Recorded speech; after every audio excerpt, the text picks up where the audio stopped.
حیدرآباد میں گاڑی چور گرفتار، 10 گاڑیاں برآمد، راجندر نگر پولیس کی بڑی کارروائی، چور کٹپا عرف سنیل جیل روانہ۔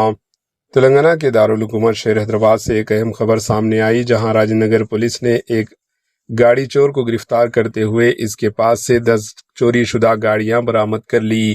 پولیس کے مطابق گرفتار ملزم کی شناخت سنیل عرف کٹپا کے نام سے ہوئی ہے، جو ماضی میں بھی گاڑی چوریوں کے متعدد کیسز میں ملوث رہا۔ اطلاعات کے مطابق راجندر نگر پولیس آرام گڑھ ایکس روڈ کے مقام پر معمول کی گاڑیوں کی چیکنگ کر رہی تھی۔ اسی دوران مشتبہ انداز میں آنے والے ایک شخص کو روک کر پوچھ گچھ کی گئی۔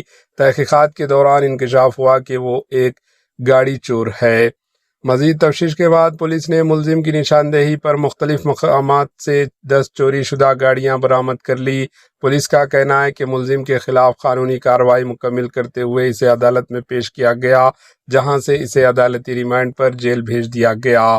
پولیس اب یہ جاننے کی کوشش کر رہی ہے کہ ملزم کسی بڑی گاڑی چوری کے گروپ سے وابستہ تھا یا نہیں، اور اس کے دیگر ساتھیوں کی تلاش بھی جاری ہے۔ ناظرین، حیدرآباد پولیس کی یہ کارروائی شہریوں کے املاک کے تحفظ کی جانب ایک اہم قدم قرار دی جا رہی ہے۔ مزید خبروں کے لیے ہمارے ایچ این نیوز چینل کو سبسکرائب کریں۔ Bureau report, H N news.